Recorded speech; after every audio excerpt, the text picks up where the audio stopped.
Retroceda, no hay suficiente camino para alcanzar 88 millas. Camino. A donde vamos no necesitamos caminos.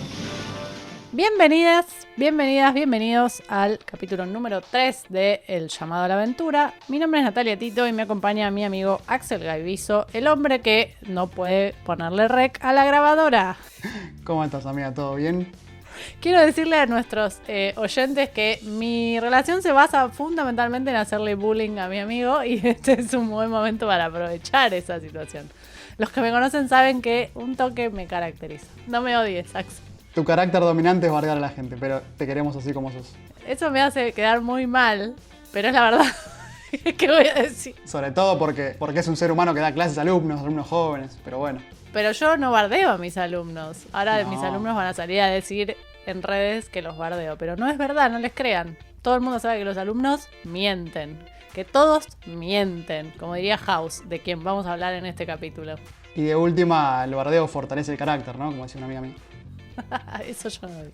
Bien, pero es la verdad además, no miento, yo no miento y Axel se olvidó de poner grabar y acá estamos haciendo la segunda vuelta de esta introducción. Así que, nada, ¿cómo estás, Axel? Un poco me quiero matar porque continuamos en el invierno, ya de la cuarentena no vamos a hablar más porque ya aburre. Y ahora le toca el bardeo al invierno, esta estación del año tan detestable y odiosa que no podemos entender cómo hay tanta gente que es fanático, ¿no? Este podcast es Team Verano, odia el invierno. Lo odiamos. Solo sirve para que la pases mal cuando te vas a dormir, para que la pases mal cuando te tenés que bañar, para que la pases mal en la calle, para que la pases mal pagando la factura de gas y de luz tratando de calentar tu casa, para que la pases mal básicamente. Está todo mal, no hay nada bueno. Encuentro dos beneficios del invierno. Usar borcegos, que no puedo porque estoy en cuarentena y no me voy a poner borcegos para andar en mi casa. Y dos, tomar vino tinto, que esa sí la podemos hacer, pero bueno, no es suficiente para hacer team invierno ni a palos. No anula todo lo demás. Bueno, después de este desahogo con la estación del año más nefasta, más horrible que tenemos, vamos a hablar hoy, ¿sabes de qué? ¿De qué? Vamos a seguir un poco con la línea de lo que veníamos hablando la clase pasada, por así decirlo, porque un poco nuestro deseo es enseñar de forma entretenida y amena. La clase pasada hablamos un poco de el camino de los héroes, ¿no? El viaje que emprenden para lograr sus objetivos, aprender, volver mejorados, etcétera, etcétera. Y hoy le toca el turno a lo que falta en esta receta, como si fuera una receta de torta, que ¿qué puede ser, Nati? ¿Harina?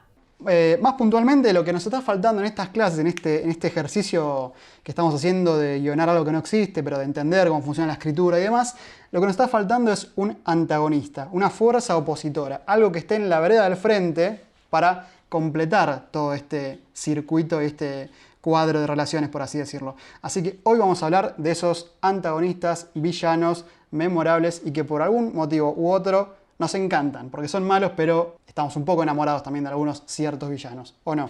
Completamente. Y un poco de la mano de eso, preguntarte por qué. O sea, ¿qué hace que un antagonista, esta fuerza opositora de la que hablas, sea tan memorable y atractiva? Buena pregunta, buenísima pregunta. No sé si tengo la respuesta, pero vamos a tratar hoy de bucear un poco en los que nosotros consideramos, no sé si mejores, pero más memorables antagonistas en nuestro visionado de películas y series, y vamos a tratar de entender primero qué es lo que los hace ser villanos, qué es lo que piensan, qué es lo que sienten, porque un buen antagonista no deja de tener emociones y pensamientos, y por qué están justamente en la vereda de enfrente de nuestros héroes. También vamos un poco a hablar de la diferencia entre antagonistas, villanos y antihéroes, que ¿cuál vendría a ser la diferencia, Nati? El antagonista o les antagonistas básicamente es cualquier fuerza opositora del deseo o la necesidad de nuestro protagonista. Es decir, puede ser una figura, puede ser una persona, pueden ser varias, puede ser una fuerza natural, puede ser etcétera, etcétera. Vamos a hablar varios de ellos. El villano, además de ser un antagonista, tiene un deseo de villanés. O sea, es malo. Digamos, la construcción de un villano tiene que ver con no solo la oposición en fuerzas del protagonista, sino además con una cuestión vinculada al mal. Después podemos debatir qué es el mal y qué villanos son realmente malos y qué villanos simplemente tienen miradas opuestas. Pero de alguna manera se ponen de la vereda del mal, digamos. Que eso define de alguna manera la figura del villano. Que no es lo mismo que la figura de un antagonista, que puede ser un tipo común y corriente que simplemente no está de acuerdo conmigo. El antihéroe busca el bien, no es un villano. Está del lado del bien, pero en una zona medio gris, porque sus métodos son muy cuestionables. Es el típico, el fin justifica los medios. Pero el fin no es malo per se. Digamos que va a estar del lado del bien, entre comillas, comillas, comillas, porque sus métodos probablemente sean bastante reprochables. Alias Punisher. Un poco para entender qué es el antagonismo, propiamente dicho, voy a rescatar algunas frases de algunos de los libros que tanto me gustan sobre escrituras audiovisuales, que, por ejemplo, dicen así: la verdadera naturaleza y dimensión del protagonista que crearemos para nuestro relato solo podrá ser medida y resulta atractiva si se enfrenta y compara con otra fuerza, inversa, con iguales o superiores dimensiones a las que posee nuestro personaje principal. ¿Qué significa esto? Que de nada sirve crear un gran héroe con un gran camino si no hay del otro lado de la vereda de enfrente alguien con iguales o superiores posibilidades que él para enfrentarlo. Y esto nos lleva al punto 2. El antagonista siempre debe querer lo mismo y o lo opuesto que nuestro héroe. Esto es muy, muy importante porque puede haber una persona que, por ejemplo, sea mala en este universo que estamos creando, pero si no quiere lo mismo que el héroe o lo opuesto, sencillamente tenemos dos películas separadas, por así decirlo. Es muy importante que ambos quieran lo mismo y eso lo lleve al choque o exactamente lo opuesto. Y es muy importante que nuestro antagonista intente llevar a nuestro héroe al límite, hasta el borde de sus valores morales y éticos más estrictos. O sea, ¿qué podría hacer el antagonista para que el héroe dude de sus valores? ¿Por qué? Porque el tema de los valores y la ética es un tema que también hay que poner en juego en nuestras escrituras. O sea, no nos importa que uno sea súper bueno y santurrón y el otro súper malvado, sino que justamente sus opiniones, sus creencias se pongan en juego y todo el tiempo estén colisionando, ¿sí? De la mano de eso armamos una suerte de top 10 que no tiene por qué ser el mejor, no son los 10 mejores villanos de la historia, los 10 mejores antagonistas de la historia, ni mucho menos. Es básicamente una selección random en base a criterios que no vamos a explicar, que son un poco lo que nos gusta y un poco perfiles variados que nos permitan destacar algunas cosas. Pero quiero aclarar esto porque seguro va a haber alguien que diga, pero le faltó tal, ¿cómo no van a hablar de fulano? Como por ejemplo de Darth Vader. No vamos a hablar de Darth Vader en este capítulo. Ya hablamos un montón de Star Wars. Ya volveremos, pero no vamos a hablar de Darth Vader. Pobre Anakin. Entonces, quería aclarar esto para arrancar con el primer antagonista del que vamos a hablar, que a mí me encanta, lo amo, y tiene una de las mejores frases que es: estoy rodeado de tontos. Una remera ya, una remera que diga que existe la remera, la tengo vista. Bien, estoy hablando del mismísimo Scar, el hermano de Mufasa. León paria de El Rey León. Una de mis películas favoritas, por cierto. La he visto hasta el hartazgo. Tengo el VHS gastado, he tenido chiches de todos los colores. La banda de sonido en inglés y en castellano en cassette, pues yo soy del 83 y tuve cassettes. Ustedes no saben qué eran, pero existían los cassettes. Y una serie de cosas más que ahora no viene al caso, pero me encanta la película. Amo El Rey León. La fui a ver al cine cuando se reestrenó en 3D, con un 3D rarísimo. Hace poco. La llevé a mi amiga Mercedes, que por ahí en un momento escucha esto, le mandamos un besito. Así que sí, me gusta mucho la peli y me gusta mucho Scar como figura antagónica. El Rey León además es una película que está inspirada en nada más ni nada menos que Hamlet. O sea que tiene como un contenido súper interesante. Y la figura de Scar es el rey que no fue, digamos, ¿no? Es la figura del tío malvado que quiere deshacerse de su hermano el rey y de su hijo el heredero Simba. Es decir, es una fuerza antagónica bastante fuerte y lo interesante es que lo de él no es la fuerza, es la inteligencia. Por eso la frase estoy rodeado de idiotas, porque él juega por otro lado, juega por construir una estrategia siniestra, si quiere, para deshacerse en un solo movimiento del rey y su heredero. Sí, medio maquiavélico en un punto. Exactamente, por eso me parece que es un villano memorable, que tiene grandes momentos cinematográficos, además de que tiene la voz de Jeremy Irons en la versión en inglés, que es buenísima, y está acá en nuestro ranking de grandes figuras antagónicas. Aparte ha traumado generaciones enteras de muchachines, ¿no? Bueno, tampoco para tanto. Yo era chica cuando se estrenó El Rey León. ¿Y no lloraste con la parte de vamos a casa, papá? Papá, hay que ir a casa. Lloré sin parar. Ah, bueno. Lloré sin parar. Entonces, pero ¿qué? bueno. Sí, claro. No, si es por la película, sí, claro. Así que bueno, pero es interesante remarcar que acá hay un personaje que lo que nos importa es eso, no es malo per se, sino que lo que tiene es un lugar de segundo lugar, o tercero, cuarto, lo que se quiera, que él considera injusto. Podemos un poco llegar a esa conclusión. Él se considera más inteligente y por lo tanto podemos suponer que él, entre comillas, administraría mejor el reino, si se quiere, que su hermano. Y eso es lo que lo hace querer dar esa especie de golpe de estado que finalmente ejecuta y hace cualquiera, ¿no? Pero digamos, para un poco descifrar esa psicología del personaje. Completamente. Y lo que nos enseña es A, que no iba a administrar mejor el reino, y B, que la monarquía apesta, porque básicamente su lugar en el reino es pésimo, es como un paria por culpa de una estructura monárquica. Estamos hablando de leones, ¿no es cierto? Pero bueno, digo, si traspasamos eso a la historia de la humanidad, llegaríamos a la misma conclusión. ¿Cuánta gente se ha muerto, se han matado por ocupar un trono? Estaría bueno hacer una serie con eso, con gente que se mate para llegar a un trono. ¡Ah, qué buena idea! Anotala. Llamá ya a derecho de autor y fíjate si te la toman. Seguimos. Yo me voy a ir para el lado de los superhéroes, de la ciencia ficción, con una película que me parece súper interesante para analizar, incluso para esa gente que no nos llevamos muy bien nosotros, que odia a los superhéroes y los considera infantiles y demás. Acá hay una película que es bastante adulta, bastante madura y se sale bastante de los cánones, de los caminos de las películas de héroes normales, que es Watchmen. Peliculón, para mí. Watchmen trata de un grupo de héroes en una época, en un mundo alterno, podríamos decirlo, de una guerra fría entre Estados Unidos y Rusia. Y de este grupo de superhéroes yo voy a nombrar solamente 3, para no hacer mucho lío. Uno se llama El Comediante, es un hombre que cuenta chistes. Otro se llama Ozymandias, que es supuestamente el hombre más inteligente de este mundo. Y el último se llama Doctor Manhattan. Doctor Manhattan es el único de este grupo que tiene superpoderes. De hecho, es casi un dios. Puede hacer básicamente lo que él quiera hacer. Recordemos, subrayamos, están en guerra fría con Rusia. O sea, todo el tiempo miedo de ataque nuclear, etc. ¿Y qué pasa en esta película? La película arranca con el asesinato del comediante. Lo mata a alguien que no se sabe quién es, un asesino misterioso. Toda la película básicamente trata de desenredar, ese es como un policial, a ver quién lo mató, y al final se descubre que fue Ozymandias, su amigo y compañero, el hombre más inteligente del mundo.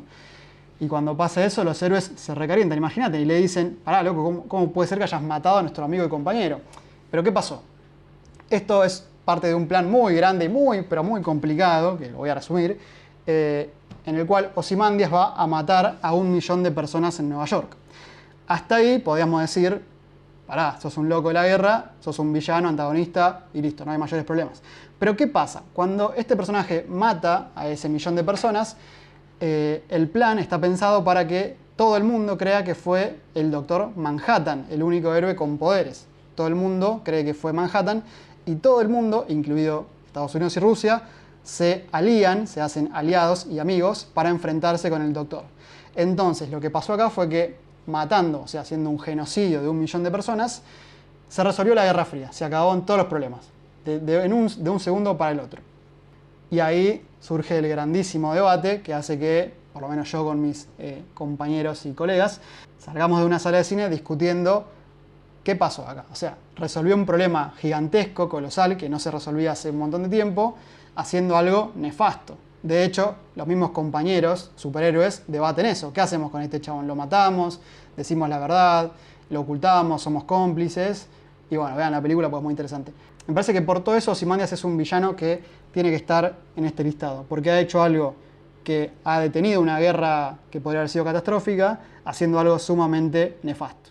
Bien, sí, es un personaje muy interesante que plantea esa pregunta, ¿no? El fin justifica los medios. Y eso es lo que sucede, de hecho, él evita la guerra. Va de la mano de lo que hace después Thanos, ¿no? Que dice, bueno, si aniquilamos la mitad de la población de todo el universo, la gente va a tener más recursos, va a sobrevivir y van a vivir mejor. No es exactamente lo mismo, pero un toque alineados están, ¿no? Como esas o sea, lo que es interesante es que son antagonistas que hacen preguntas válidas. No es que tipo él quiere conquistar el mundo y chau. Él quiere evitar una catástrofe mayor. Totalmente. De hecho, los que fueron chicos en los 90 recordarán muchas series o películas o animes donde los villanos simplemente querían destruir el mundo porque sí y listo, y no había mayores explicaciones. Yo creo, mi teoría es que esos autores venían de un mundo post Segunda Guerra Mundial, post Guerra Fría, y entonces se venía de una onda muy de conquistadores, gente que invadía países, gente que rompía todo, y un poco todavía era válida esa movida, Para mí nunca lo fue, Sí, pero claro. me imagino que en su cabeza pasaba más por ese lado, por no muchos más cuestionamientos que ese, y eso hemos consumido durante los 80, 90, hasta que alguien dijo, bueno, ya está, el mundo cambió, se volvió más complejo, hay muchos temas para debatir, y qué mejor forma que reflejarlos que con estos personajes. Por eso ahí me sumo con tu observación de Thanos. ¿Cuánta gente debe haber pensado, che, si fuéramos un toque menos de personas en el mundo, habría más recursos para todos? De hecho, cada vez que hay más gente, la realidad muestra que se complica todo más. Ahora, la solución es matar a medio continente, medio país, medio planeta, y un toque no. Pero la pregunta, como vos bien decías, sigue siendo válida. O sea, el argumento sigue siendo válido desde el punto de vista de cada personaje. De la mano de estos antagonistas que ya no son tan claros, aparece un gran antagonista de la televisión, es el primero de la tele que vamos a mencionar, que es Brody. Para los que no lo conocen, Brody es el coprotagonista, en realidad porque es un antagonista extraño, de la serie Homeland en su primera temporada. Me voy a limitar a la primera temporada, porque después Homeland hace como un giro enorme y va mutando mucho. Brody es un Navy SEAL, me parece, o sea, no sé si es exactamente un Navy SEAL, pero es un soldado norteamericano que desapareció en la guerra de Irak. Es decir, hace como 8 años que nadie sabe nada de él, lo dan por muerto supuestamente, pero no tienen la confirmación de que esté muerto. Y después de 8 años, que ahora no sé si son 8 o 6, pero por ahí andaba, el tipo reaparece. Reaparece como quien no quiere la cosa, como si hubiese estado preso todos esos años. Por si no vieron Homeland, la primera temporada es alta serie, mírenla. Y tenemos en la vereda de enfrente el personaje de Carrie, que es un agente de la CIA, un analista de la CIA, no es un agente de tira tiros y patada, no es patada ninja ni mucho menos, es una mina que se dedica a hacer análisis tácticos de la CIA, o sea, una figura polémica y controversial, que tiene la data de que va a aparecer un soldado converso. Entonces ella está convencida de que Brody es un soldado converso. ¿Qué significa esto? Que en realidad no juega para los yanquis, sino para los terroristas. La serie de Homeland es bastante actual. Todo su relato todo el tiempo es actual, o sea, siempre está hablando de cosas que están casi pasando en la realidad al mismo tiempo. Es bastante espeluznante si la seguís en tiempo cuando se fueron estrenando las temporadas. Plantea esta idea de yanquis versus terroristas, pero le pega una vuelta y es súper interesante, porque el personaje de Brody es efectivamente un soldado converso, lo lamento si no la vieron, igual si te enterás de eso al toque, o sea que ella tiene razón, y toda la primera temporada es él oponiendo y tratando de evitar que ella lo descubra, mientras tejen una relación por demás enfermiza entre ellos dos. Sí, tóxica.com. Mal, lo más tóxico del mundo, pero cuando él se empiezan a revelar las razones por las que él se ha convertido, vos decís, che, pero este tipo, o sea, están poniendo una mirada que no es descabellada, porque lo que viene a revelar es que esta idea del terrorista iraquí que viene a matar yanquis porque son malos y tenebrosos, no es tan así, porque obviamente los yanquis han hecho de todo en Irak, incluido bombardear escuelas, matar niños, etcétera, etcétera. Y este tipo viene como a personificar eso. O sea, es una fuerza antagónica completamente para Carrie en la primera temporada, además de ella, pero plantea una mirada donde hay un momento donde vos, espectador, no querés que lo descubran. Querés que haga lo que fue a hacer, que es matar al vicepresidente o al presidente, no me acuerdo a quién tiene que matar. Querés que lo logre, porque cuando te empiezan a contar las cosas que él vio desde el otro lado, siendo primero prisionero y luego converso, plantea una mirada como muy interesante. Me parece que es un gran antagonista de la televisión porque vos vas acompañando todo su proceso. Desarrollar un antagonista en televisión es mucho más fácil, entre comillas, porque tenés mucho más tiempo para explorar sus motivos, sus razones, su psicología, su ida y vuelta, porque a veces hay grandes figuras que van y vienen más o menos de la oscuridad o de la o incluso personajes que son fuerzas antagónicas que después se convierten en fuerzas aliadas, como Brody. Y eso tiene como la ventaja de las horas, ¿no? Estamos hablando de temporadas, es decir, que de mínima una temporada de 12 capítulos tiene 12 horas de texto, de guión, para profundizar un montón de aspectos de un personaje que no así tiene una película. O sea, si pensamos en Scar o en Ozymandias, ¿cuánto tiempo neto tenés para conocer la profundidad de sus razones y sus deseos? Bueno, menos. O sea, esa es como una gran diferencia a la hora de desarrollar un personaje. ¿Qué más tenemos? Voy a seguir un poco con la ficción Y voy a hablar de un personaje que cuando lo nombre no van a entender quién es, pero después van a saber, que es Mallory Cobb. Mallory Cobb es la esposa de Dom Cobb, el protagonista de Inception, o El origen en Hispanoamérica. Ah, Leo DiCaprio. Leo DiCaprio, exactamente. El que se enfrenta con un oso, ¿viste? Pero bueno, en esta peli no se enfrenta con un oso. Y acá voy a tener que admitir que Inception es mi película favorita, compañera. Y cuando digo película favorita, no cuento Volver al Futuro, porque para mí no es una película, es otra cosa que va más allá de todo. Menos mal. Inception me parece, la verdad, una clase magistral de guión, sinceramente. Creo que todo lo que hace Nolan es una clase de guión espectacular. Y en este caso, nos cuenta la historia de un señor que se dedica básicamente a entrar a los sueños de las personas, es un ladrón, pero no roba objetos, se mete en cada sueño de cada víctima y lo que hace es extraer información. Entonces, si vos, Nati, por ejemplo, sos dueña de una empresa multinacional y tenés una competencia, lo llamás a DiCaprio y el loco se mete en los sueños de tu contrincante, de tu rival, de tu competencia y puede sacarle ideas, planes, etcétera, etcétera, etcétera. Pero, ¿qué pasa con DiCaprio en esta película? Lo que pasa es que después de tanto tiempo de hacer esto, de hacer este ejercicio, se le empiezan a cruzar los cables y empieza a confundir de repente qué es el sueño, la realidad, etc. Se mete tan adentro de esos experimentos por el sueño, qué sé yo, que empieza a confundirse con respecto a su esposa que ha fallecido, spoiler, por culpa de él, por algo que él hizo mal, empieza a aparecer en sus sueños y por ende en su trabajo. O sea, él empieza a ver a su difunta esposa en cada aventura, en cada misión que hace dentro de los sueños. Y esto es un problema gigante. ¿Por qué? Porque el gran antagonista de DiCaprio en Inception es él mismo, es su propia culpa. El dolor, el sufrimiento de haber causado que una persona amada por él, bueno, vamos a decirlo porque si no se entiende, haya cometido suicidio. Por culpa de una idea que él le plantó en la cabeza, el personaje de su esposa se ha suicidado, han quedado sus hijos sin su mamá, él ha tenido que escapar de su país y no puede ver a sus hijos desde ese momento. Y todo esto claramente le hace un gran trauma, un gran complejo de culpa psicológica que, por supuesto, lo va a perseguir dentro de sus sueños. Como todos sabemos, cuando algo nos preocupa mucho o nos angustia o lo que fuera, muchas veces lo vemos reflejado en los sueños. Y el gran problema es que él ya no puede trabajar, él no puede entrar tranquilamente a una misión sabiendo, o crear mundos, porque a eso se dedican ellos, a crear mundos ficticios en los sueños, sabiendo que su esposa va a estar ahí todo el tiempo para culparlo, para perseguirlo, para atormentarlo. Y la película, si le sacás todas las capas de aventura, de acción, de tiros y bla, bla, bla, habla de eso. Habla de la pérdida, del dolor, del duelo, de la culpa, de liberar, de dejar ir a las personas.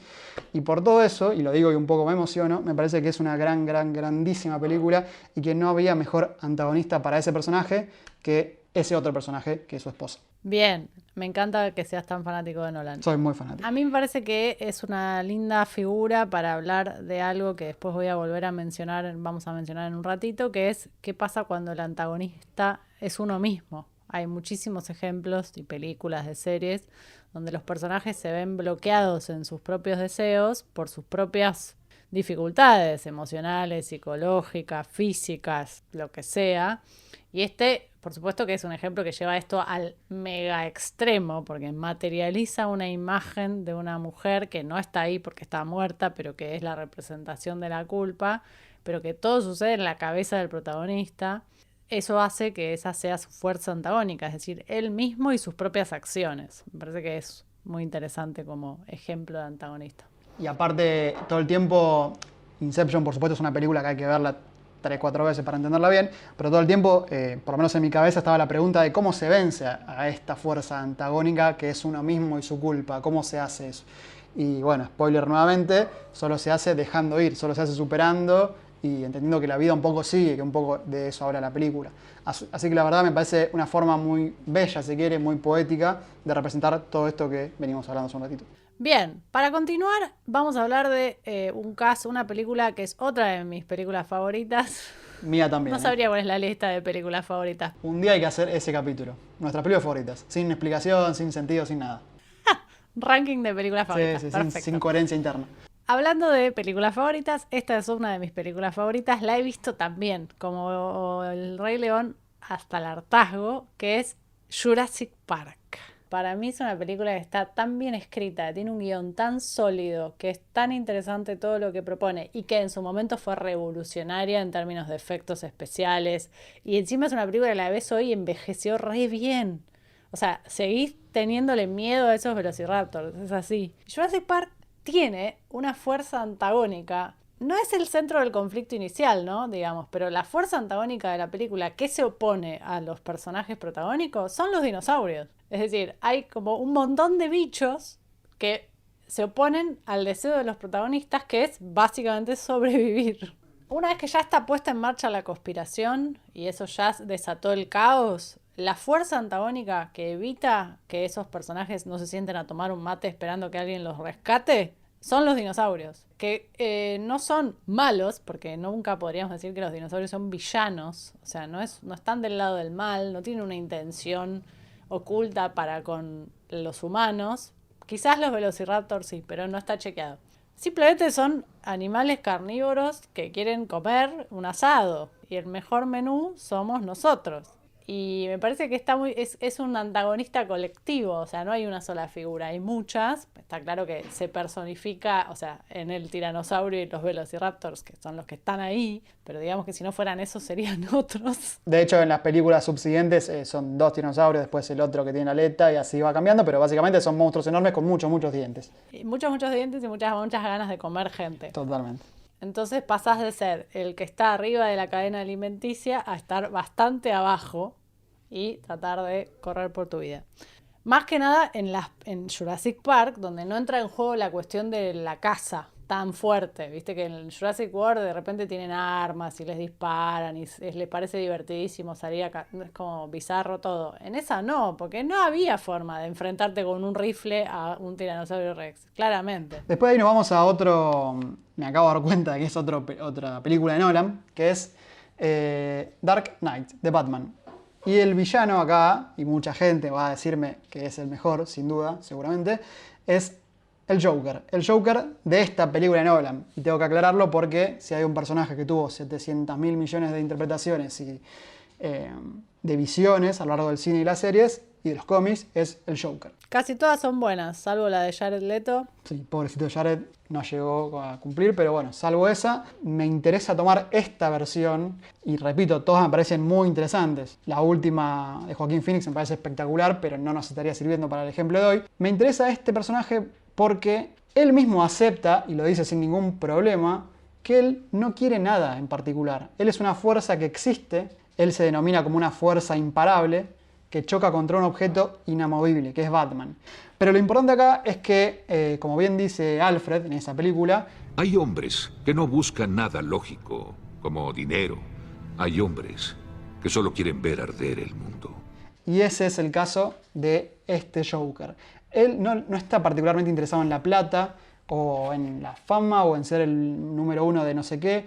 Él lo que quiere simplemente es generar bardo, es el anarquismo en su peor expresión, y encima él casualmente vive en una ciudad donde hay un tipo que se disfraza de murciélago y sale a combatir el crimen por la noche, así que qué mejor escenario para que una persona de estas características lleve a cabo todas sus fechorías, por así decirlo. Y es súper interesante, porque incluso llega a la conclusión él mismo de que no puede matar a Batman y que no quiere matarlo porque no tendría nada que hacer, simplemente existiría en un universo sin fuerza antagónica desde su mirada. Igual lo mismo le pasa a Batman. Exactamente. ¿Por qué? Porque primero nos dejan claro lo importante que es que haya dos mitades en una historia, o sea, que una no significa nada sin la otra. Imagínate vos si Volver al Futuro 2 no estuviera Biff Tannen para robarse el DeLorean. ¿Qué hacemos? No hacemos la película se acaba a los 5 minutos.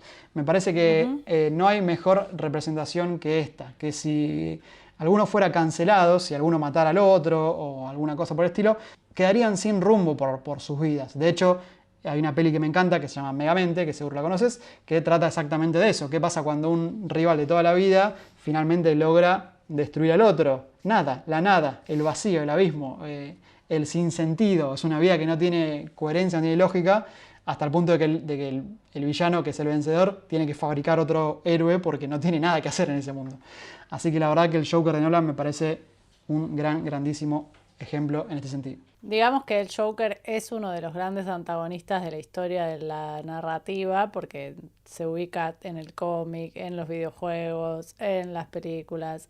Y obviamente es como mencionar tipo los villanos más famosos, bueno, el Joker es uno de ellos. Y como vos bien decís, no existe, su existencia no tiene sentido sin Batman, como no tiene sentido la existencia de Batman sin el Joker. O sea que es esa fuerza que tiene para darle un propósito a el héroe, uno de los héroes más queridos del mundo de los héroes. Exactamente. Muchos autores, muchos teóricos dicen que el antagonista es un motor para el héroe, frase con la cual coincido 100%. Entonces, si uno le quitase el motor al héroe, básicamente no tendría a dónde ir. Así que bienvenido es el Joker siempre en cualquier representación de Batman que podamos consumir. Para continuar, voy a hablar de un personaje que quiero mucho, yo y un montón de gente, y acá le vamos a mandar otra vez un besito a mi hermano, pero esta vez es porque él pidió que hablemos de esto y ahí ameritaba para el caso, que es el mismísimo y inigualable Dr. Gregory House. Nos ponemos de pie. Nos ponemos de pie. Y vos me decís, ¿pero Gregory House es un antagonista? Natalia, ¿te confundiste de programa? No, no me confundí de programa. ¿Por qué? Porque House es una serie que, para los que no la vieron, trata de un tipo que House, que es el Doctor House, que es el mejor doctor del mundo mundial jamás habido, visto y nunca inigualable. Es decir, es el más capo de todos. Y el más simpático también. No, mentira, eso no. No, claro, es el más capo de todos en lo que a la medicina remite. Es decir, si vos tenés un problema que nadie sabe qué es, vas y lo ves a él y él te va a encontrar la solución. Hasta ahí, bárbaro. Es el protagonista de la serie.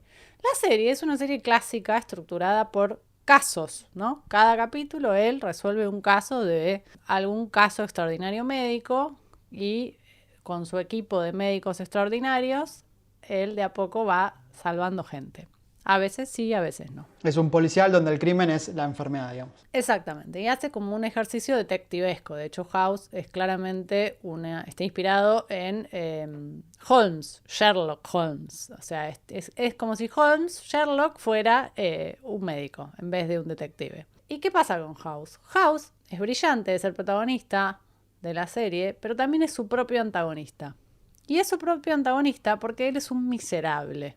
O sea, es un tipo asqueroso, cínico, que cree que todo el mundo miente, que no puede construir relaciones ni vínculos duraderos, que todo lo hace por su propio egoísmo y su propio placer, que lo empuja y lo mueve el deseo de resolver un enigma. O sea, para él la vida de todos es un enigma y eso lo lleva a hacer cosas espantosas, no en el plano de lo irreal, porque es una serie muy realista, pero digo, a destruir todos sus vínculos, a romper todas sus relaciones, a llevar al límite a gente que no se merece ser llevada al límite. Entonces House, que es un personaje trágico en ese sentido, es un personaje que tiene una pena muy grande porque no puede salir de ese círculo vicioso en el que está metido, en el que él siempre espera lo peor del resto y lo termina generando. Por eso digo que es su propio antagonista, porque él lo que lo aleja constantemente de la felicidad, vamos a decir, es su propia miseria y su propia ineptitud para sanar y para construir vínculos sanos y para cuidar al otro y para correrse a él del medio. Es esencialmente un egoísta constante. De hecho, las pocas veces que intentó modificar eso no fue muy bien, digamos. No, falla siempre, porque siempre termina cayendo en sus propios patrones donde él la termina pudriendo por A, H o por B. Salvo una que es la de su amigo, su mejor amigo, alias Wilson, alias Watson, que por alguna extraña razón perdura hasta que en algún momento House se ve obligado a replantearse y sanar. No quiero contar el final de la serie porque si no lo vieron es una de las mejores finales de serie. Que justo el otro día hablábamos de qué hace que una serie tenga un buen final, ¿no? Y lo difícil que es. Bueno, esta serie tiene un gran final. Muy bello y muy poético al final. Entonces, House es un antagonista de sí mismo. Bueno, ya vamos terminando y vamos a pasar a un villano de una de las sagas que más nos gusta, que más amamos con toda nuestra alma, y es la saga de Harry Potter con el villano más villano del mundo mágico, que es aquel que no debe ser nombrado, pero bueno, vamos a decirlo rápido, es Lord Voldemort. ¡Ah! Nota al pie, si van al parque temático de Universal, no puedes nombrarlo porque la gente que labura ahí se pone muy mal. Así que sepan, si algún día van, díganlo bajito. No tuve el gusto, algún día me encantaría. Ya iremos. Vamos a hablar de el antagonista de esta saga espectacular, que para mí es de lo mejor que he leído y he visto en la vida, que es Voldemort. ¿Qué lo hace ser tan, pero tan villano a Lord Voldemort? Voldemort es la representación, para mí, en mi opinión, de la ambición, la codicia desmedida, en toda su desproporción, en todo su esplendor. Una persona que simplemente quiere poder ilimitado e incluso su mayor anhelo es vencer a la muerte para poder seguir gobernando y regiendo más allá de esta vida, si se puede. Básicamente ese es su motor y él va a hacer todo lo que esté a su alcance para llegar a esa meta siempre. Incluso llega a tal punto su locura, sus ansias de regir el mundo mágico y el no mágico también, que llega a ser algo que está totalmente prohibido y es un tabú en el mundo mágico, que es desgarrar el alma en 7 partes para poder sobrevivir mucho tiempo más del que es debido, que de hecho es lo que pasa en la saga. Y bueno, solamente podrá ser derrotado por alguien que tenga la misma voluntad que él, pero para lo opuesto, que sería en este caso liberar al mundo de los magos, que será nuestro querido Harry. Una aventura muy compleja, muy complicada y muy, muy larga que lleva 7 libros, son bastante grandes, y 8 películas. Y para mí es un villano que te terminás enganchando. No te digo que te enamorás, porque no, pero es de lo más atractivo que por lo menos yo leí y vi que puedo recordar. Pero ahí sí tenés la construcción neta de un villano. O sea, no solo es un antagonista, sino que Voldemort es sin duda un villano. Es una figura a la que se la presenta como aquel al que no debe ser nombrado por miedo. Está directamente vinculado a la oscuridad y el mal. Por eso yo todo el tiempo pensaba, bueno, ¿a quién se le parece? Y se parece al emperador de Star Wars. Es como esas figuras que generan una sombra muy grande y bastante miedo y mucha oscuridad, que tienen sus motivaciones, pero que no tienen una motivación, o sea, que su fuerza está puesta en la cantidad de poder que han acumulado y la dificultad que es acercarse a esas figuras y vencerlas a lo largo del tiempo, digamos, ¿no? Como que son villanos del tiempo, tienen una carrera, es difícil acceder, no aparecieron ayer. Y aparte lo que representa, yo no puedo no ver un paralelismo con el nazismo, digamos, con un movimiento que cree en la supremacía de un cierto grupo de gente. En este caso, exacto, este personaje cree que los magos sin duda son superiores a los no magos, que básicamente tiene razón porque tienen muchas más habilidades que nosotros, los muggles, pero no por eso merecen ser sometidos los no magos, básicamente no. Pero él cree que sí, y él está ferramente convencido de eso, y ese odio llega incluso a la gente con sangre mixta, con sangre mezclada, los mal llamados sangre sucia, que también son parte de su odio, digamos. Es un personaje que tiene ideas muy claras, muy extremistas, muy de la ultraderecha, si se quiere, pasándola a nuestro plano, y genera fanatismos, o sea, genera un grupo de seguidores que lo siguen a muerte, incluso teniéndole miedo, como vos dijiste, funciona por el miedo, no por el amor, no es un líder carismático del bien o natural, sino por el temor, básicamente lo que pasaba con el Tercer Reich. Así que me parece que viene muy bien en este ranking, que ya hemos explorado varios aristas del antagonismo, para ver lo que es la mezcla de lo que es toda la maldad, todo lo que está mal en un solo personaje. De hecho, su nombre en francés significa vuelo de la muerte, así que más claro que eso, imposible. Genial. Y para ir cerrando, ahora sí, nos quedan 2 figuras que queremos repasar. En el siguiente caso voy a mencionar a una figura muy conocida y muy querida, interesante en algún punto, de una serie nacional que es Los Simuladores, y nos vamos a referir en este caso a el señor Milazzo. Franco Milazzo. Gran antagonista de Los Simuladores. Tiene algo interesante que es un antagonista creado por ellos mismos. Eso también pasa mucho a veces, y más en las series, ¿no? Donde uno tiene como muchas temporadas para explorar y mucha profundidad para desarrollar. Es un recurso posible que el antagonista surja de las propias acciones de los protagonistas. De hecho, hay 1000 ejemplos. Sin ir más lejos, Arrow lo hace todo el tiempo. O preguntarle a Barry Allen, si no. Y en este caso pasa eso. O sea, si bien Franco Milazzo no era un buen tipo, digamos, básicamente era bastante detestable, el tipo estaba en su mundo. Se construye como antagonista de Los Simuladores cuando ellos lo mandan a hacer cualquier cosa. Al bosque Chaco santiagueño, el impenetrable. Un añito. Estuviste 1 año en la selva hablándole a una cámara de televisión apagada. Es maravilloso porque desde ese odio total y absoluto, el personaje de Milazzo solo se va a proponer cazar a estos que son inencontrables, porque a todo esto los simuladores son como sí, son fantasmas, imposibles de ubicar, son fantasmas. Entonces tenemos un antagonista, una fuerza antagónica que básicamente surge de las propias acciones de los protagonistas, que es una construcción bastante habitual en las series o incluso en los policiales, donde muchas veces aquel al que fue atrapado en una temporada luego se convertirá en el antagonista que busca venganza, porque lo que lo motiva ahí es la venganza la venganza por algo que si no hubiesen hecho eso no estaríamos teniendo esta conversación. Entonces Totalmente. es una figura interesante en ese sentido, más allá de que es un gran personaje y que si lo dejas ahí se va a ir a matar a Bin Laden. Capaz que lo mató él, no sabe. Bien, y para cerrar, ¿quién nos queda en este ranking tan Tan variopinto. dispar, variopinto, exacto? Para cerrar, vamos a ir con un personaje que surgió en los cómics de Marvel, pero bueno, vamos a agarrarnos un poco de las películas, para la gente que lo debe conocer más que nada por eso, y es el personaje de Magneto, alias Eric Ledger. Este personaje que la verdad me parece, sinceramente, el más interesante de analizar. ¿Por qué? Porque si bien todo personaje antagónico cree en su fuero más íntimo, más interno, que está haciendo las cosas bien, por supuesto, ninguno se levanta a la mañana a decir voy a hacer maldades y voy a romper todo. No son así porque eso sería un error, sería ilógico e inverosímil, salvo que sea un anime de los 90. Todos creen en su fuero interno que están haciendo las cosas bien. Este personaje está absoluta y rotundamente convencido, creo que más que ninguno, de que él es un héroe y que lo que está en la vereda de enfrente son los verdaderos antagonistas o villanos. Y sumale a eso un condimento, que es que el rival de Magneto es, por supuesto, el Profesor X, Charles Xavier.